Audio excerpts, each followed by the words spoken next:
తాకట్లో ఉన్న మీ బంగారాన్ని విడిపించి ఆ రోజు ఆన్లైన్ రేటుకి కొంటాం. Sharma gold company.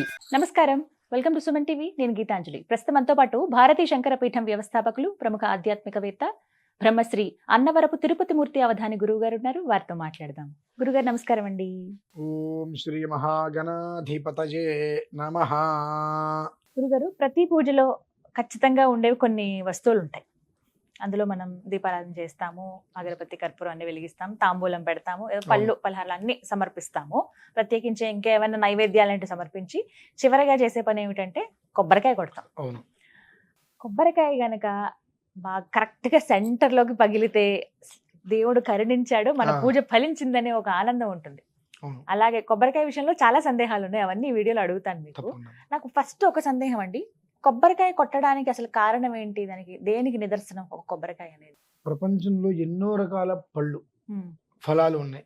దేనికి లేని ఒక పూర్తి పేరు నారికేలానికి ఉంది, పూర్ణ ఫలము అని అంటారు. కరెక్ట్. అంటే మనం ఎవరైనా మంచి కోరుకుని వాళ్ళు బాగుపడాలి అన్నప్పుడు వాళ్ళకి మనం ఏదన్నా చేరో ఏదైనా పెడుతున్నాం, జాకెట్ మొక్క కొబ్బరికాయతో కలిపిస్తే వాళ్ళు నిజంగా బాగుపడతారమ్మా.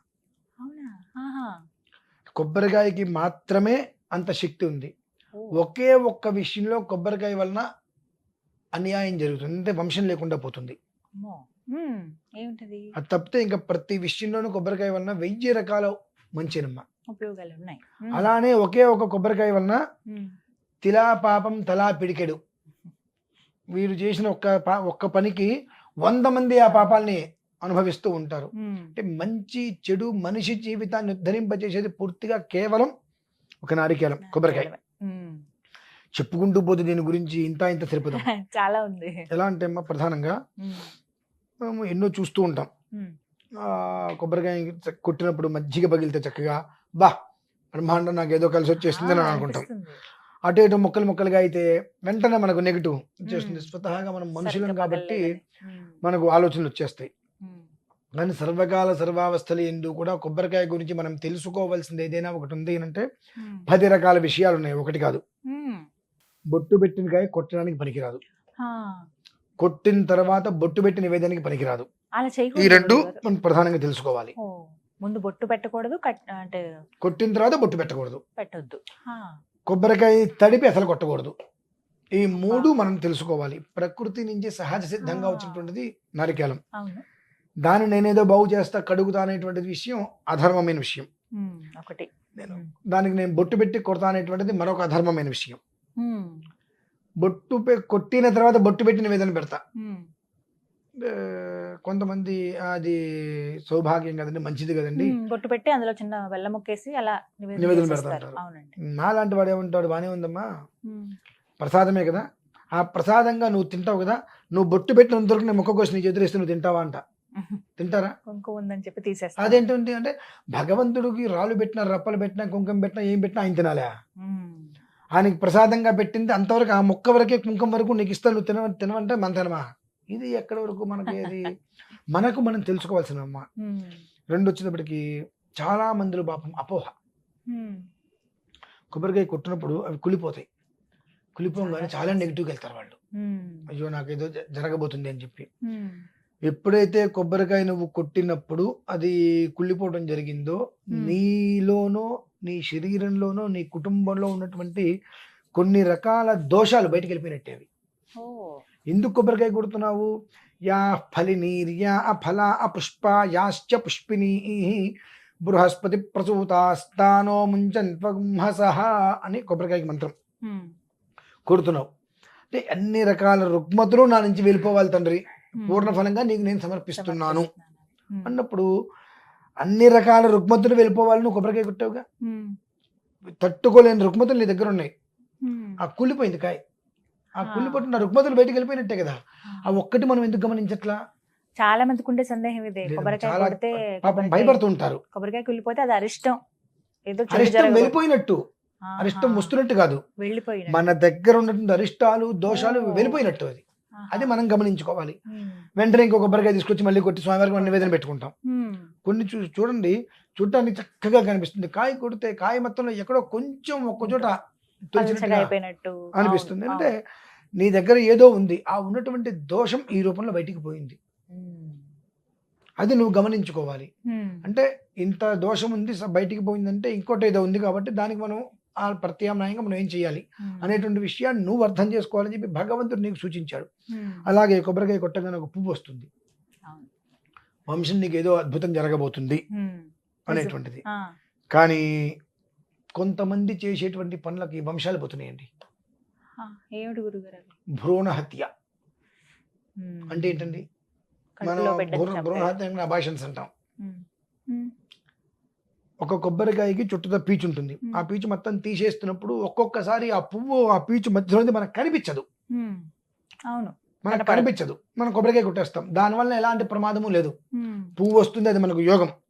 కానీ ఎప్పుడైతే కొబ్బరికాయ పక్కన నుంచి చిన్న చిన్న కొబ్బరికాయలు చెట్టు పెంచి పడుతూ ఉంటాయి, అలా ఇట్లా వస్తుంది కాయ మొక్క వస్తున్నట్టుగా, అది కనిపించిన తర్వాత మనం కొట్టకూడదమ్మా. పువ్వు ఉందని మనకి తెలిస్తే కొట్టకూడదు. కొబ్బరికాయలలో కూడా 2 రకాలు ఉంటాయి, మొగ ఆడ 2 ఉంటాయమ్మా. ఎట్లా గుర్తించాలి గురుగారు? మీరు 10 కాయలు పక్కన పెట్టండి ఈ మంచి సీజన్ లో, అందులో 4 ఇట్లకి 5 ఇట్లకి మీకు మొక్కలో పువ్వు వస్తుంది, మిగతా వాటికి పువ్వు రాదు. అది లెక్క ఉంటుంది ప్రతిదానికి, మన ఇష్టానుసారం కూడా మనం వ్యవహారం చేయడానికి వీల్లేదు. ఇప్పుడు మనం షాప్కి వెళ్ళి అక్కడ కొంటున్నామంటే అలా చూసి మనకు తెలియదు, కొనేస్తాం, మనం పీచు తీస్తుంటాం, కనిపించింది, ఇంత చిన్న ముక్కను కూడా మనం పట్టించుకోవాల్సిన అవసరం లేదు. ఇంత వేరు వస్తుంది మామూలుగా, ఆ వేరు మనం పక్కన పెట్టేసేస్తే వారం రోజులకి వేరు పోతుంది, మనం కొట్టేసుకోవచ్చు, ఇబ్బంది లేదు. కానీ అది ఒక మొక్క వచ్చినట్టుగా ఆ 3వ కన్ను దగ్గర నుంచి ఇలా ఒక బొడిపిలాగా వచ్చేస్తుంది, ఇట్లా అలా కాస్త పైకి వచ్చి కనిపిస్తున్నప్పుడు మాత్రం దాన్ని మనం కొట్టకూడదమ్మా. దాన్ని కొడితే మన వంశం దెబ్బతింటుంది. ఆ కొబ్బరికాయని మనం మట్టిలో పెట్టి లోపలికి భూమిలో పెట్టేస్తే కొబ్బరి చెట్టు వచ్చి 100 కాయలకి అది అవకాశం ఇస్తుంది, జీవం పోస్తుంది. అంటే ఆ జీవం పోసేటువంటి దాన్ని మనం తీసేటువంటి భ్రూణ హత్య దాన్ని అంటారండి. దాన్ని మనం చేస్తున్నామంటే మన కుటుంబం ఎలా వంశవృద్ధి కలుగుతుంది? మీరు పూర్వంలో మీరు వినే ఉంటారు, వివాహం పిల్లవాడు పుట్టిన తర్వాత పిల్లవాడికి వివాహం చెయ్యాలి ఒక 3 ఏళ్లలో అనుకున్నప్పుడు అమ్మాయి చేత కానీ అబ్బాయి చేత కానీ కొబ్బరి బొండం పాటించేవారు, అంటే లోపలికి. ఎందువల్లనంటే అది ఒక 4 ఏళ్ళకి 5 ఏళ్ళగా వచ్చి కాయ వస్తుంది చక్కగా, అది కాయ వచ్చే సమయానికి అమ్మాయికి కడుపు పండాలి. నా కూతురికి పెళ్లి చేసి కడుపు పండాలంటే ఇది నాకు కనిపిస్తుంది. ఇలా కొంతమంది పూర్వం నుంచి ఒక అనాదిగా చేసేవారు. ఈ జగన్లో అన్ని మర్చిపోయారు అందరూ కూడా. కాబట్టి కడుపుతో ఉన్న వాళ్ళు కూడా కొబ్బరికాయలు తొందరగా కొట్టరు. ఇవన్నీ ఎందుకంటే కొన్ని పూర్వం నుంచి వచ్చినాయి, ఆచారాలు కాదండి, వాస్తవాలు. పూర్ణ ఫలము అని అంటారు. అలాగే మన ఇంటికి ఎంత పేడ ఉంది అనేటువంటిది కొబ్బరికాయ చెప్పిస్తుంది. గుమ్మడికాయ కన్నా గొప్పగా చెప్తుంది. 2 కొబ్బరి బొండాలు తీసుకురండి, 2 కొబ్బరి బొండాలు తీసుకొచ్చి 2 పూజ చేయించండి. ఒకటి ఇంటి ముందు కట్టండి, ఒకటి గూట్లో పెట్టండి పక్కన. గూట్లో పెట్టిన కాయ ఒక 4 రోజులు ఇప్పటికి నార్మల్గా ఇంతగా ఎండిపోయి ఇలా అవుతుంది, దగ్గరకు వస్తుంది. గుమ్మం ముందు పెట్టిన కాయ మన ఇంట్లో దోషం ఉంటే దోషం మొత్తం తీసుకొని ఇట్లా కుచించుకుపోతుంది. అది కాగితాన్ని మనం రౌండ్ తిప్పుతాం, రౌండ్ తిప్పడానికి కాగితం మొత్తం ఇట్లా ముడిచేయడానికి తేడా ఉంటుంది. ఇంట్లో పెట్టిన కాయ ఏమో రౌండ్ తిప్పినట్టుగా దగ్గరకు వస్తుంది, ఆ పైన పెట్టిన కాయ ముడుచుకుపోయినట్టుగా 90 ఏళ్ళ శరీరం 90 ఏళ్ళ వృద్ధుల శరీరం ఎలా అయితే కనుక ముడతలు పడిపోయినట్టుగా వస్తుందో అలా మొత్తం కుచించుకుపోతుంది దగ్గరికి. కారణం ఏంటి గురుగారు? మన ఇంట్లో ఎంత దోషం ఉందో అది లాగేసుకుంటుంది. అది ఆ లాగేసుకొని మనం ఎంత మెంటల్ గా టార్చర్ పడుతున్నాం అది చూపిస్తుంది మనకు. అట్లా దగ్గరకు కుచించుకుపోతుంది అండి, అది మనకు అది చూపిస్తుంది కొబ్బరికాయ. అందుకనే ఇటువైపు మనం చాలా తక్కువ కడతాం, కొంచెం కొన్ని ప్రాంతాలలో కొబ్బరికాయ కడుతుంటారు ఇంటి ముందు కొబ్బరికాయ చూస్తా. అంటే గుమ్మడికాయ కన్నా తొందరగా అది తీసేసుకుంటుంది. అది ఒక విభాగం. 2 కలశానికి పెట్టిన కొబ్బరికాయలు కొట్టేస్తుంటాం మనం. కలశం మీద పెట్టిన తర్వాత ఒకవేళ పీచుతో పెట్టామనుకోండి, పీచు శుభ్రంగా ఉంది పెట్టాం, 1 నెల 2 నెలలు 3 నెలలు పక్కన పెట్టేస్తే ఇలా ఊపితే కడకడ సౌండ్ కురుడికాయ లాగా అయిపోతుంది. అప్పుడు ఆ పీచు మొత్తం తీసి దాన్ని కొట్టి ఆ పెంకులు తీసేసి ఆ కురుడిని తీసుకెళ్లి నీళ్ళలో మనం వదిలిపెట్టాలి. దాన్ని ఆ పెంకులు తీసేసి కురుడి లాగా వస్తుంది, దాన్ని పగల కొట్టకుండా నీటిలో వేసేస్తే జలచరాలు భక్షిస్తాయి. అంతేగాని కొబ్బరికాయ మనం ఎప్పుడైతే కలశం మీద పెడతామో దాన్ని కొట్టకూడదు. అంటే కొబ్బరికాయ మన పూజ చేసుకున్నాం కదా, ఫలితం మనకు దక్కాలని చెప్పి ఆ కలశం మీద ఉన్న కొబ్బరికాయ తీసి స్వీటో లేకపోతే ఏదో ఒకటైనా చేసుకుని తింటారు, లేకపోతే ఉట్టిదైనా తినేస్తారు. కొబ్బరికాయ పెట్టినప్పుడు దానికి మనం ఏమంటున్నామమ్మా, దైవంతో భగవంతుని సమానం. ఆరాధన చేస్తున్నాం ఆ. కలశంలోకి. ఆ, భగవంతుణ్ణి ఆరాధన చేసిన తర్వాత దాన్ని మనం ఏ ప్రమాణంలో మనం కొడుతున్నాం, చాలా దోషం ఉంటుంది. ఆహా. కలశం చాలా మీద మంది పెట్టిన చూస్తుంటాం. కొబ్బరికాయ కలశం తీసుకోకూడదు. మీద కొబ్బరికాయ కొట్టేసుకొని తినేయాలి, ఆ కలశం మీద పెట్టిన జాకెట్ కుట్టించుకోవాలని ఆ. చాలా ప్రమాదం అది.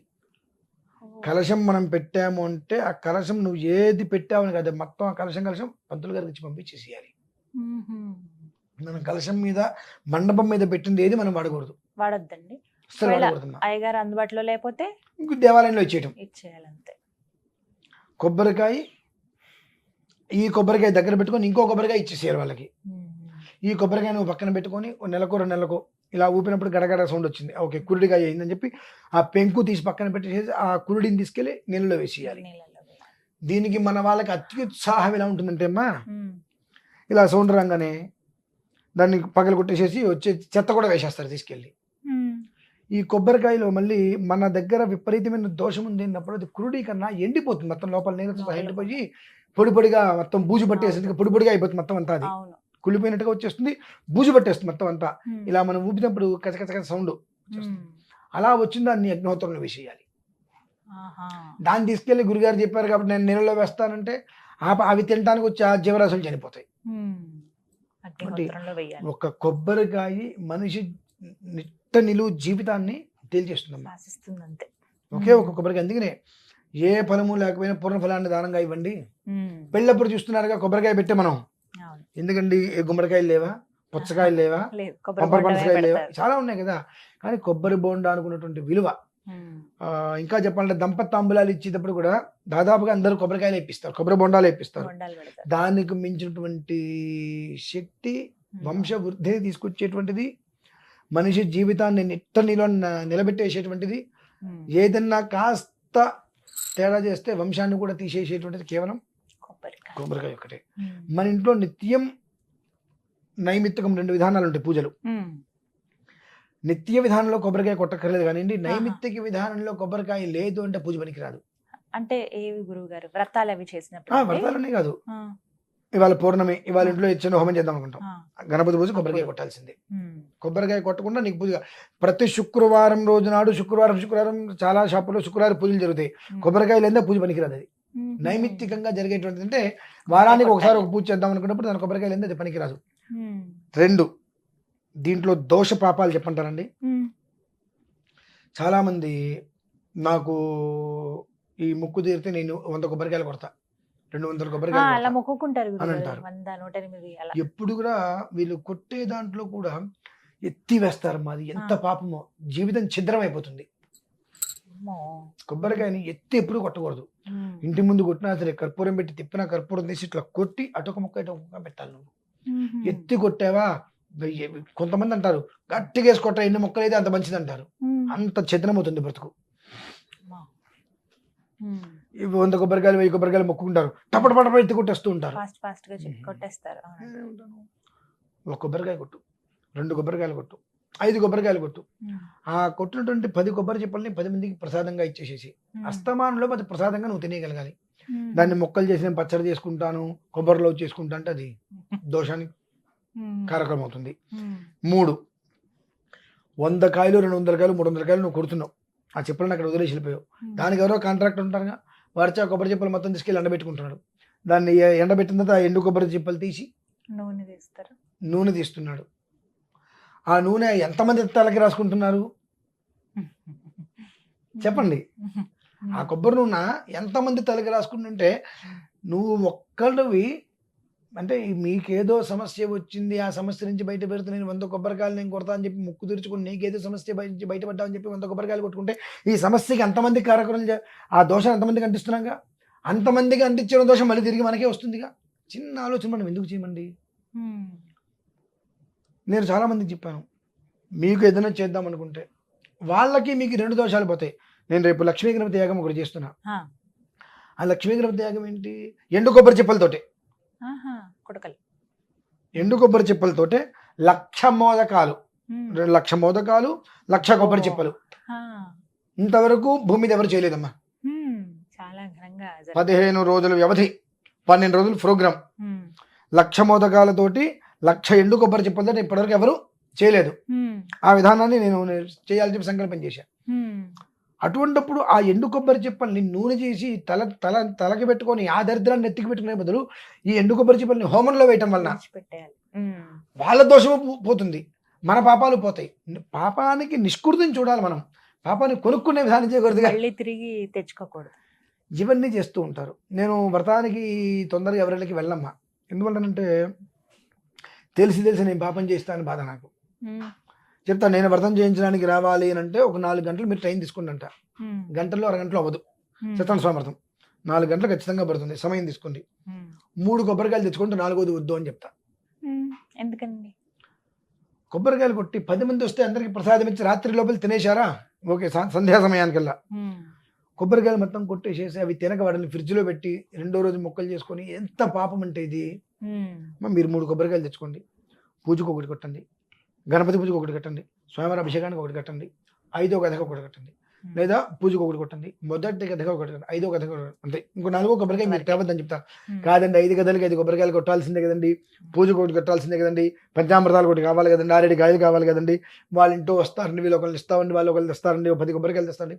10 కొబ్బరికాయలని మీరు కొడితే 20 కొబ్బరి చెప్పి వస్తే సాయంత్రానికల్లా వాటిని మీరు పూర్తి చేయగలరా? కష్టమండి. ఓకే, నేను మీ ఇంటికి పూజకి రాను. నాకు తెలిసి ఆ దరిద్రమైన పాపానికి నేనెందుకు మూట కట్టించాలి వాళ్ళకి? తెలిసి వెళ్ళి వాళ్ళ చేత చేయించలేక ఆ పాపం నేనెందుకు మూట కట్టుకోవాలి? చేయించడం నా వల్ల అక్కడ జరగట్లేదు, చెప్పి చేయించగలిగేటువంటి శక్తి ఉండి చేయించలేకపోతున్నప్పుడు నేను అందులో ఇన్వాల్వ్మెంట్ కావద్దు. ఆ పాపం వాళ్ళకి వద్దు, నాకు వద్దు, మంచిది, నేను చేయించడం ఇష్టం చేసుకోండి అని చెప్పేస్తాను. ఆ రోజు మీరు కొట్టినటువంటిది ఏదైనప్పటికీ కూడా అస్తమానంలోపు పూర్తి అయిపోవాలి. అయితే అది మీకు ఫలితం. అస్తమానంలో పూర్తయిపోతుందండి. నేనంట కొబ్బరి తురమండి, బాగా కొబ్బరి మొక్కలు తినలేకపోయారు, తురమండి, తురిమేసిన తర్వాత అందులో అంత బెల్లము పంచదార కలుపుకొని తినండి. అంతేగాని బెల్లం కలిపేసేసి పాకం పడతా అలానే చేయకూడదు, ఎలా ఉందో అలా తినాలి. దానివల్ల ఉత్కృష్టమైన దోషాలు కూడా వస్తాయమ్మా కుటుంబంలో. కాబట్టి అటువంటి పనులు చేయొద్దు. కేవలం ఈ కొబ్బరికాయ గురించి చెప్పుకుంటూ పోవాలంటే సుమారుగా ఒక 20-25 వీడియోస్ ఉంటాయమ్మా. చాలా విషయం గురించి వివరంగా విపులంగా చెప్పుకుంటూ వెళ్ళాలంటే తక్కువ ఒక మనం దీని ఏదో అంటారు వెబ్ సిరీస్ అంటారు కదా, 25 వీడియోస్ చేయొచ్చు దీని మీద. కానీ చాలా అమూల్యమైన విషయాలు ఇవి, అందరూ తెలుసుకోవాల్సినవి కూడా చక్కగా వివరించారు గురుగారు. ధన్యవాదాలు.